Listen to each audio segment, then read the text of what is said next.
Alhamdulillah. Mes chers frères et sœurs, alors vous le savez toutes et tous que dans le Saint-Coran, il y a plusieurs récits. Et ces récits nous permettent de méditer, nous permettent de puiser des leçons qui nous serviront à chaque instant de notre vie. Donc, les récits passés ne sont pas abrogés. Mais à travers les récits passés, on puise des leçons afin d'avoir un avenir meilleur. Et parmi les plus beaux, parmi les plus grands, parmi les plus extraordinaires des récits, il y a un récit qui est quelquefois méconnu de certains malheureusement, et walillahi alhamd, et Dieu soit loué, connu par un grand nombre de personnes. Ce magnifique récit est le récit de Al-Isra wal-Mi'raj, le voyage nocturne et l'ascension. La nuit et pas le jour. La nuit où le prophète alayhi salatu wassalam a voyagé avec comme monture Al-Buraq de la mosquée sacrée de la Mecque jusqu'à la mosquée Al-Aqsa à Jérusalem. Et c'est cette même nuit-là où le prophète a monté, a dépassé les 7 cieux pour rencontrer son Seigneur Tabaraka wa Ta'ala. Et c'est ce qu'on va voir rapidement. Wa billahi tawfiq. Allahu Rabbuna huwal ilahu lahu minal asma'i mastafahu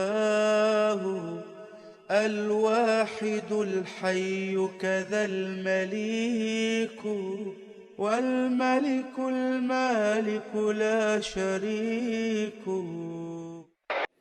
Ayyuha al-musalloun, il faut savoir qu'un sermon ne suffirait pas pour ici s'attarder dans les riches enseignements et leçons qu'il y a dans ce magnifique récit de Al-Isra wal Mi'raj. Mais le but ici, c'est de vous donner quelque part l'eau à la bouche, de vous motiver afin de poursuivre ici les recherches sur ce sujet et afin de voir et chercher ce qu'ont dit al-ulama al-rabbaniyoun, les savants, sur ce récit-là. Et quelles leçons ont-ils puisé sur ce récit-là? Donc je vous dis ça tout simplement parce que je réitère mes propos. Malheureusement, je ne pourrai pas vous citer toutes les leçons qui sont très nombreuses et très très riches à travers ce récit, mais je vais vous donner ici des informations afin de savoir et de comprendre de quoi parle-t-on quand on dit Al-Isra ou Al-Mi'raj. Alors la première des choses à savoir, ayyuha al-musalloun, c'est que Allah subhanahu wa ta'ala, avant même que le prophète alayhi salatu wa salam, rencontre son Seigneur tabaraka wa ta'ala, il nous donne une grande leçon à travers cet événement-là. C'est la leçon suivante. Peu importe ce qui t'arrive dans ta vie, peu importe les difficultés que tu rencontres, sache que ton Seigneur a dit. Retiens cette parole, tu l'as déjà entendue, tu la connais peut-être, mais grave-la dans ton cerveau et dans ton cœur. La yukallifu Allahu nafsan illa wus'aha. Allah ne donne pas à une âme une charge au-dessus de sa capacité. Peu importe les difficultés, les problèmes que tu rencontres, sache qu'ils vont s'atténuer un moment ou un autre. Et sache que c'est un test de ton Seigneur Tabaraka wa Ta'ala pour tester le degré d'amour vis-à-vis de lui que tu as atteint, tout simplement. Et ici, les êtres humains divergent quant à leur niveau de patience, leur degré de patience. Et ça permet à Dieu, bien qu'il sache, mais pour nous montrer à nous-mêmes avant tout, de se rendre compte, que toi tu te rends compte, que nous nous rendions compte concrètement, où en sommes-nous par rapport à notre amour vis-à-vis de Dieu, car c'est à travers la patience qu'on sait où on en est dans notre amour vis-à-vis d'Allah subhanahu wa ta'ala. Et plus Allah, il aime une personne, et plus il l'éprouve. إِذَا أَحَبَّ اللَّهُ قَوْمًا إِبْتَلَاهُمْ كَمَا قَالَ عَلَيْهِ أَفْضَلُ الصَّلَاةِ وَأَزْكَى التَّسْلِيمِ. Donc, c'est quelque part une bushra, une bonne annonce quand tu es éprouvé et tu t'en remets à Dieu. Tu dis Alhamdulillahi ala kulli hal. Sache qu'aujourd'hui c'est dur. Walakin ce terme, Alhamdulillah ala kulli hal, il va te rapporter gros au paradis bi'idhnillahi rabbil alamin. Le prophète alayhi salatu wassalam, il a enduré comme personne n'a enduré. C'était le prophète alayhi salatu wassalam. Et particulièrement, tout au long de sa vie, mais particulièrement, vous connaissez toutes et tous, je pense, ce récit qui concerne Amul Huzn, l'année de la tristesse. Alors ça nous arrive à toutes et tous quelquefois quand on met la cassette en arrière de notre vie, de se dire, ah tiens, il y a telle année, cette année-là c'était une année particulièrement difficile. Eh bien ça c'est un décret d'Allah Azza wa Jal. Souvent Allah subhanahu wa ta'ala va faire que ici il y a des périodes qui sont plus difficiles que d'autres. Et le prophète sallallahu alayhi wa sallam a vécu cela. Et en intensité fois 1000 par rapport à ce que nous vivons nous, ou plus. Eh bien les 10 premières années, et quand je parle des 10 premières années, c'est de la révélation, après la révélation. Donc après la révélation, après le wahi, il y a eu les premières années qui ont été très éprouvantes. Eh bien la 10e année, ça a été une année ici plus qu'éprouvante pour le prophète alayhi salatu wassalam et difficile à encaisser. C'est cette année-là où non seulement c'était le summum de la persécution, etc., c'est cette année-là où sa femme, qui a été la première personne, c'est pas la première femme, ou la première personne qui a cru au prophète Mohammed alayhi afdalus salati wa askat taslim. Quand le prophète a eu la révélation Iqra, et il est redescendu de la montagne et il est parti se diriger vers ce cocon familial, vers son épouse Khadija radiyallahu anha wa ardaha, et qui lui a raconté ce qu'il s'est passé, elle a dit wallahi la yukhzika Allahu abada. Ton Seigneur ne t'abandonnera jamais. Et elle a rapporté les qualités qu'avait le prophète alayhi salatu wassalam, et elle a cru en lui, alors que même lui il se disait mais qu'est-ce qui m'arrive, suis-je fou, il était en panique. Khadija, qui a été un grand soutien dans cette année-là, elle est décédée. Qui est décédé aussi? Son oncle. Avant Khadija, son oncle est décédé, Abu Talib. Abu Talib qui a été ici une personne qui l'a soutenu et qui a été un rempart pour le prophète alayhi salatu wassalam contre les agressions des Mécois, etc. contre lui. Donc Abu Talib a soutenu énormément le prophète. La même année, il est décédé. Le prophète pris de tristesse énorme. Le prophète alayhi salatu wassalam, il ne s'est pas arrêté là. Vous avez 10 ans de dur travail. Il a tout sacrifié alayhi salatu wassalam pour que nous, aujourd'hui, cette année-là, ce moment-là, on soit dans un endroit confortable, en train d'écouter le prophète a dit, les compagnons a dit, Allah Jalla wa Ala a dit, dans une ambiance de sécurité et avec le ventre plein et en sachant qu'on va rentrer chez nous et parce que tout simplement on a un toit où dormir tranquillement. Alayhi afdalus salati wa askat taslim. Qu'avons-nous fait, nous, par rapport à eux?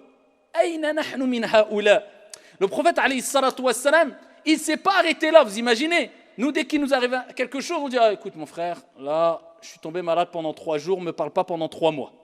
Même quand on prend du plaisir, on part en vacances, il faut se reposer 1 mois à l'avance. Je pars en vacances là, donc là, je coupe tout. Là, je pars en vacances. On revient de vacances, mon frère, je reviens de vacances. Aïe, t'es parti en vacances, pourquoi? On revient de vacances, il faut que je me repose, je reprends. Subhanallah, le prophète alayhi salatu wassalam, depuis qu'il a eu la révélation, Iqra, il n'a plus jamais goûté au repos jusqu'à sa mort. Alayhi salatu wassalam. Eh bien, le prophète alayhi salatu wassalam s'est levé à continuer son travail, de prêcher la bonne parole, d'appeler les gens au bien, d'essayer de réunir, de réconcilier entre les gens. Et il s'est dirigé vers Taïf, comme vous le savez. Et à Taïf, comment ils l'ont accueilli? Ils l'ont accueilli de la manière la plus dure qu'il soit. Au début, il est resté quelques jours auprès d'eux. Certaines personnes n'ont pas voulu répondre à son appel. Ici, d'après certaines versions, il leur a dit de ne pas signaler le but pourquoi il était là. Si vous refusez, taisez-vous. Ils l'ont signalé. Ensuite, ils ont réuni les gens du village, les enfants, etc. pour le pourchasser, le chasser de Taïf en lui jetant des pierres jusqu'à ce que ses chevilles et ses pieds soient remplis de sang. Alayhi salatu wassalam. Imaginez-vous, toi tu entends aujourd'hui quelqu'un est mort dans ta famille. Imagine-toi non, c'est tes soutiens les plus forts. Après avoir vécu des années et des années d'épreuves, ton épouse décède, ton oncle décède, tu continues ton travail, on te chasse, on te jette des pierres. Quel degré tu vas atteindre ici là, pour pouvoir patienter? Quel degré tu dois avoir pour pouvoir patienter? Seul un prophète comme le prophète Mohammed alayhi salatu wassalam peut patienter à tout cela. Mais c'est un exemple pour nous. Laqad kana lakum fi rasulillah uswatun hasana. Vous avez certes dans le messager d'Allah un excellent exemple. Il a patienté, enduré, je répète, pour satisfaire Allah et ensuite pour nous, pour toi. Donc on doit quelque chose au prophète alayhi salatu wassalam. Suivre son comportement exemplaire, ses nobles moralités alayhi afdalus salatu wa askat taslim. Donc le prophète alayhi salatu wassalam, vous savez que da'watul mazlum mustajab. Quand quelqu'un il est opprimé, alors regardez le niveau d'oppression. Plus tu es opprimé, plus il y a des chances que ton invocation elle soit acceptée. Le prophète alayhi salatu wassalam, il était opprimé. Allah Jalla wa Ala voit cette situation. La situation que vit son bien-aimé. Il envoie Jibril alayhi salam, l'ange Gabriel lui-même. Et à Mohammed, voici l'ange des montagnes. Il suffit, parce qu'il a entendu ce que tu as vécu, il a vu ce que tu as vécu, il suffit que tu demandes quoi que ce soit, eh bien il exauce. L'ange des montagnes dit, si tu veux, ô Mohammed, que j'écrase ce peuple entre deux montagnes, je le fais. Kun fayakun, Allah Azza wa Jalla veut quoi que ce soit, il dit soit ici. Hana, on aurait dit, écrase les montagnes et montre-moi avec mes yeux pour que je vois les détails. Avant qu'on aime bien se venger. Le prophète alayhi salatu wassalam, hadith rapporté par Al-Bukhari ou Muslim fi Sahihain, il dit alayhi salatu wassalam, je souhaite plutôt qu'Allah subhanahu wa ta'ala sorte des reins de ce peuple une progéniture qui adore Allah subhanahu wa ta'ala l'unique. Ar-Rahmatul Muhda. وَمَا أَرْسَلْنَاكَ إِلَّا رَحْمَةً لِلْعَالَمِينَ. Ça c'est le prophète alayhi salatu wassalam, il ne s'est pas vengé. Et ensuite le prophète a continué son chemin. Il s'est arrêté? Non, il est rentré, il a dit à Sayyid Baraka. Il a continué. Mais Allah subhanahu wa ta'ala, il t'envoie des signes quelquefois pour te rappeler que tu es sur la vérité quand on ne peut plus. Allah il ne te laisse pas. La yukallifu Allahu nafsan illa wus'aha. Il passe dans un endroit, alayhi salatu wassalam, il se pose et il lit Al-Qur'an. La parole d'Allah, kalamullah azza wa jal. Oui, qu'il a été envoyé qui à Taïf pour qu'ils écoutent, pour qu'ils reviennent vers la vérité. Ils n'ont pas écouté. Est-ce que ça s'arrête là? Est-ce que parce que les gens ne t'écoutent pas, tu t'arrêtes? Abadan. Toi, il t'est demandé de transmettre. Il ne t'est pas demandé d'imposer à qui que ce soit, de vouloir écraser les gens avec ta conviction religieuse. Toi, Allah, il dit au prophète, wa ma alayka illa al-balagh. Il ne t'est demandé que de transmettre. C'est tout. Tu n'as pas à imposer quoi que ce soit ou te dire « ils ne m'ont pas écouté, j'abandonne ». Non, le prophète, il a continué à marcher. Il fait halte dans un endroit, il récite le Coran. Les humains n'ont pas voulu l'écouter, mais les djinns l'ont écouté. Donc, ne te dis jamais « ça ne sert à rien ce que je fais ». Abadan, tu ne sais pas. Wallah, peut-être 10 000 personnes vers qui tu dirigeais le message ne vont pas t'écouter. Une seule personne va écouter et à travers le message que tu as donné, eh bien, il va prendre des leçons et être profitable à 100 000 personnes. Allahu a'lam. Toi, transmets. Le reste, c'est Allah qui s'en occupe, incha'Allah ta'ala. Toi, il t'a demandé quoi? Il te demandait de planter les graines. D'accord? Et c'est Dieu qui fait pousser ce qu'il veut. Et plus tes graines seront bonnes, ou dis si tu veux, plus ton intention et ta conformité sera bonne, et plus les récoltes seront bonnes. وصدق جل وعلا إذ يقول, et certes Dieu a dit vrai quand il dit وأن ليس للإنسان إلا ما سعى. L'être humain n'aura que ce qu'il a semé. Ça dépend ce que tu as semé. Toi, tu dois être sincère et conforme. Amma, ce que les récoltes qu'il va avoir, ce n'est pas ton problème. Peut-être ça va venir dans 1000 ans, tu ne seras même plus sur la terre. Eh bien, le prophète continue son message. Tout le monde, ils n'ont pas voulu. Ils n'ont pas voulu répondre à son message, l'écouter. Eh bien, pendant qu'il lit le Coran, il y a des djinns qui se sont approchés. Ils ont entendu cette parole et en masse, ils s'approchent du prophète alayhi salatu wassalam, ils repartent vers leur peuple en étant des croyants, en adorant un Dieu unique, en disant « Inna sami'na Qur'anan ajaba » On a entendu un Coran extraordinaire, étonnant. Et ils ont cru en Dieu et ils se sont convertis, ils ont embrassé l'islam. Alayhi afdalus salatu waskat taslim. Donc ne désespère jamais. Si les gens en face de toi ne t'écoutent pas, dis-toi dans ta tête, tant pis pour eux. Toi, tu as transmis, ça viendra d'autre part. Si tu es sincère, par contre, si tu es sincère, et si tu es conforme dans ta prédication avec sagesse, avec douceur, avec science, avec clairvoyance, wa illa, sinon, tu perds ton temps, tu te fatigues pour rien. Le prophète, il continue. Il continue jusqu'à être à Mecca. Et à Mecca, il fait halte dans une maison, la maison de sa cousine. Il dort. Et pendant la nuit, qu'est-ce qui se passe? Eh bien, c'est Al-Isra. Al-Isra, c'est le voyage. Et Al-Mi'raj, c'est l'ascension nocturne. Al-Isra, c'est le voyage qu'a fait le prophète lors de cette nuit-là. Une nuit. Corps et âme. Corps et âme.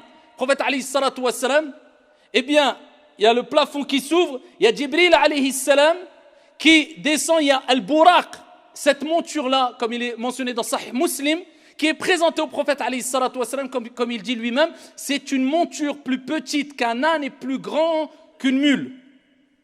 Et la monture, elle s'excite de joie parce qu'elle va avoir l'honneur de porter sur son dos Muhammad alayhi afdalus salatu wa askat taslim. Et donc le prophète alayhi salatu wassalam monte sur cette monture-là. Et ici, il part de Mecca jusqu'à Al-Aqsa, Jérusalem. Allah Jalla wa Ala dit dans le Coran, Subhanalladhi أسرى بعبده ليلا من المسجد الحرام إلى المسجد الأقصى الذي باركنا حوله لنريه آياتنا.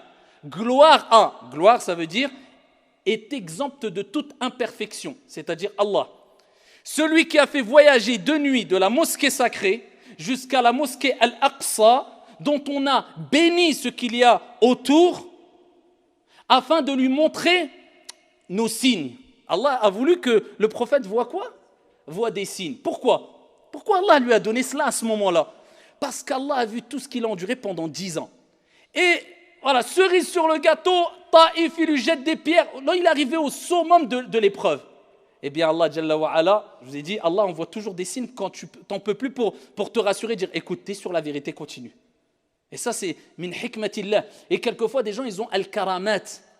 C'est quoi al-karamat? C'est des prodiges, c'est des choses extraordinaires qui arrivent à des gens pieux, à des saints, à des personnes vertueuses. Allah, il envoie des choses extraordinaires. Pas des miracles, mais c'est comme des miracles. Amma al-mu'jiza, le miracle, c'est khas lil anbiya wa rusul. C'est que pour les prophètes et les envoyés. Mais al-karamat, tu peux en avoir.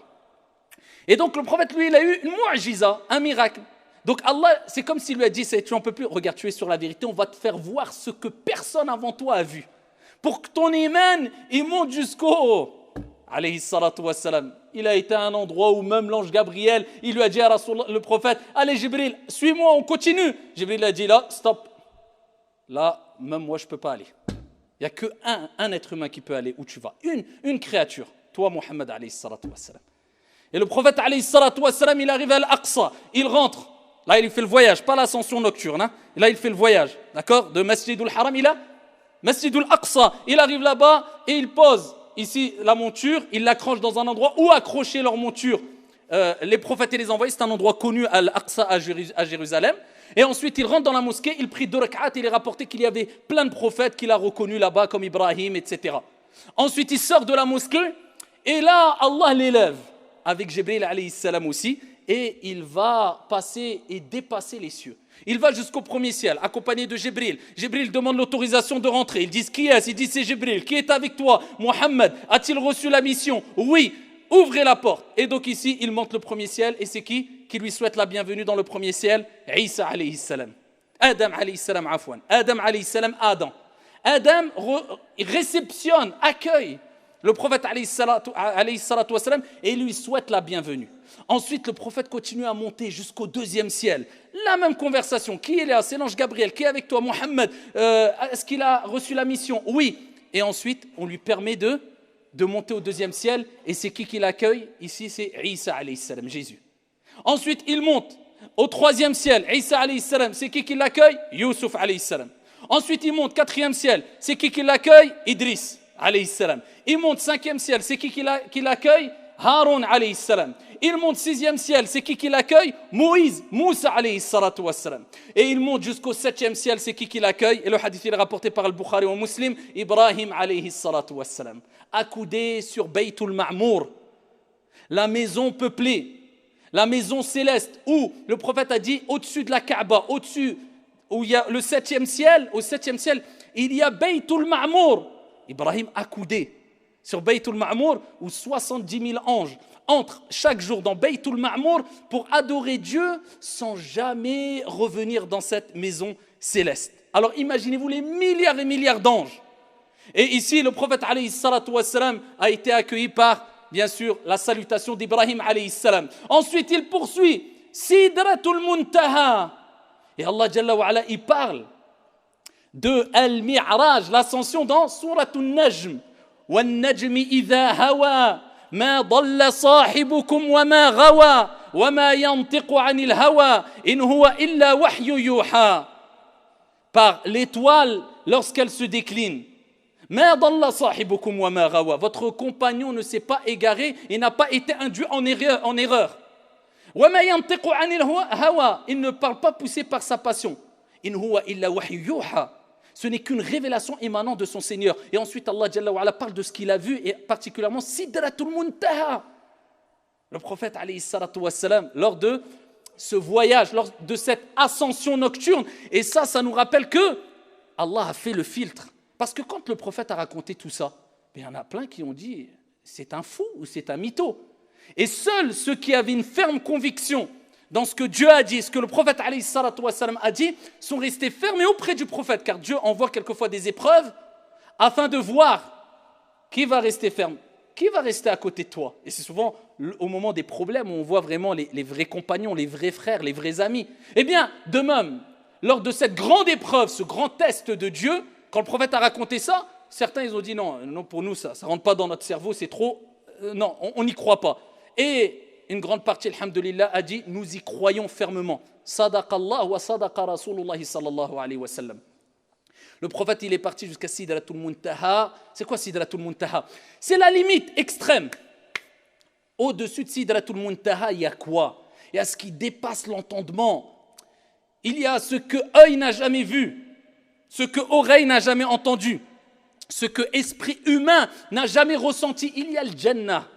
Il y a Arshur Rahman, le trône du miséricordieux. Il y a ton Seigneur Allah, il y a le paradis. Sidratul Muntaha, le prophète, il dit, c'est le lotus ou le jujubier céleste. Une sorte de lotus ou jujubier céleste. Il dit, ses feuilles sont plus larges et grandes que les oreilles d'éléphant. Et ses fruits sont aussi grands que des cruches. Il dit, il est tellement extraordinaire qu'on ne pourrait le détruire. On ne pourrait le décrire.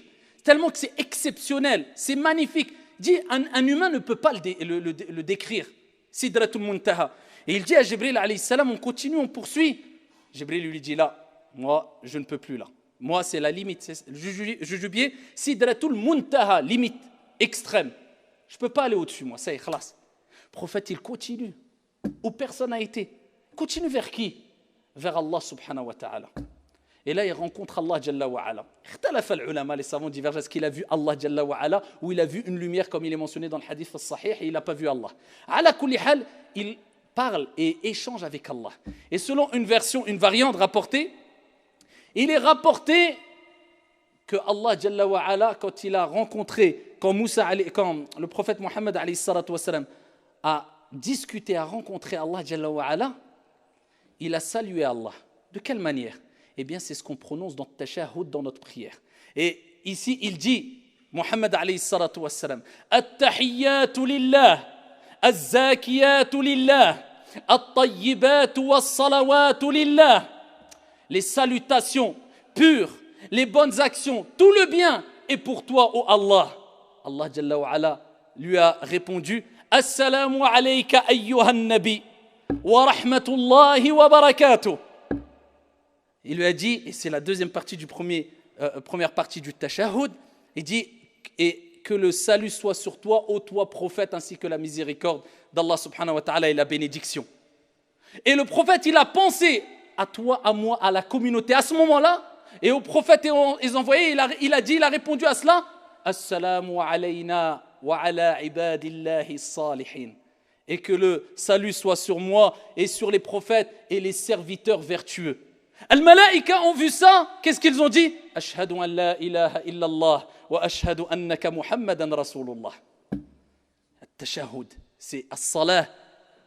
On doit vivre avec la prière. C'est la conversation d'Allah subhanahu wa ta'ala avec Muhammad alayhi afdalus salatu wa askat taslim. Ensuite, Allah Jalla wa Ala, comme vous connaissez le récit, Allah Jalla wa Ala directement, en direct, sans intermédiaire, Allah a voulu, eh bien, révéler, rapporter au prophète alayhi salatu wassalam un acte d'adoration qui est l'acte d'adoration pratique le plus important. Pas d'intermédiaire entre le prophète et Allah, Jibril. Non, directement. Dieu a attendu que le prophète il ait dépassé les 7 cieux pour lui dire, ici tu as 5 prières à faire, toi et ta communauté. 50 prières à faire, obligatoires. Regardez l'importance de la prière. Elle a été donnée, instaurée au prophète alayhi salatu wassalam, directement par Allah au-dessus des 7 cieux. Cet acte que maintenant, quelquefois, on délaisse, illa man rahim Allah, musiba. Eh bien, le prophète alayhi salatu wassalam a reçu les 50 prières. 50 prières. Il redescend le prophète alayhi salatu wassalam et il rencontre Moussa alayhi salam. Vous connaissez le récit. Moussa, il dit, qu'est-ce qu'il t'a ordonné ton Seigneur? Eh bien, il a légiféré 50 prières. Il dit, ta communauté n'assumera pas 50 prières. Demande à Allah subhanahu wa ta'ala de réduire. Le prophète remonte voir Dieu et dit, ya Allah, il demande un allègement. Allah, il descend à 45 prières. Il redescend vers Moussa. Moussa lui réitère les mêmes propos. Ça va être trop, ils n'assumeront pas. Et plusieurs fois, certains disent jusqu'à 10 fois, il a fait l'aller-retour, jusqu'à arriver à 5 prières. L'être humain est créé faible. Il a 5 prières. Moussa, il lui a dit, Ya Mohammed, ta communauté, elle n'arrivera pas à assumer 5 prières. Sadaqa Moussa. Et il dit, remonte voir ton Seigneur et dis-lui de t'alléger. Le prophète, il a dit, j'ai tellement eu honte, j'ai tellement hchemt, je dis, je vais encore revoir Allah. Il dit, j'ai pas pu.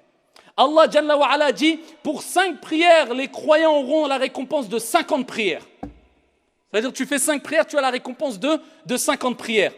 Ensuite, le prophète, alayhi salatu wassalam, eh bien, a vu plusieurs choses lors de l'Isra wal Mi'raj. C'est très long, mais il a vu. C'est pour ça qu'Allah Jalla wa Ala dit, Linuriyahu ayatina, afin de lui voir nos signes. C'est quoi les signes? Al-Buraq. C'est quoi les signes? Le voyage. Il a vu Moussa, il a vu Ibrahim, il a vu Isa, il a vu les prophètes, il a vu Sidratul Muntaha, il a vu plein de choses, plein de choses. Parmi ces choses-là, c'est là où le prophète, cette nuit-là, il a vu beaucoup de tourments, de personnes qui étaient tourmentées parce qu'ils avaient fait de la médisance, ou ils avaient, etc. Il y avait plein de tourments qui ont été vus par le prophète alayhi salatu wassalam, pour qu'il informe la communauté en disant « Méfiez-vous de faire cela, méfiez-vous de voler, méfiez-vous de mentir, méfiez-vous de cela, parce que j'ai vu des gens qui avaient tel tourment à cause de cela, ici, lors de mon ascension nocturne. » Et parmi les choses qu'il a vu Moussa alayhi salam, ou plutôt qu'il a senti, et ici c'était l'odeur du musc qui sortait de la tombe de la coiffeuse de la fille de Pharaon. Vous connaissez ce récit, hein? Ici, la coiffeuse de la fille de Pharaon, de Pharaon, eh bien, elle peignait les cheveux à la fille de Pharaon, le peigne est tombé, et elle a dit Bismillah au nom de Dieu, et elle a dit, tu ne crois pas en mon père, tu crois au Dieu de Moussa, un Dieu unique. Et donc ici, ils l'ont pris, avec ses enfants, et ils les ont réunis, et ils ont pris de l'huile ou de l'eau bouillante, et ils ont jeté un enfant après l'autre enfant. Ils ont jeté tous ses enfants devant ses yeux pour qu'il meure. Et son dernier enfant, c'était un bébé qui était encore nourrisson, qui allaitait, ils l'ont arraché et elle n'en pouvait plus et le bébé a parlé. Un miracle. Une mu'jiza, on va dire plutôt le karamah. C'est un prodige. Le bébé a rappelé à sa mère, patiente, on aura le paradis. Et ils l'ont jeté et ensuite ici, ils ont tué cette femme-là. Depuis, elle a été enterrée, ses os ont été réunis avec ses enfants dans un endroit. Le prophète a dit, alors qu'il était proche de son Seigneur, l'odeur, je sens l'odeur qui se dégage de la tombe de la coiffeuse de la fille de Pharaon. L'odeur de quoi? Du musc. Et donc le prophète a vu plein de choses, et en tout cas, ce qui nous incombe de savoir, c'est que particulièrement, c'est que Allah subhanahu wa ta'ala a transformé ces années de pénibilité, d'endurance, d'oppression par un des plus grands récits, un récit extraordinaire, un voyage extraordinaire, une ascension extraordinaire au prophète alayhi salatu wassalam, jusqu'à ce qu'il a été où personne d'autre en dehors de lui n'a été.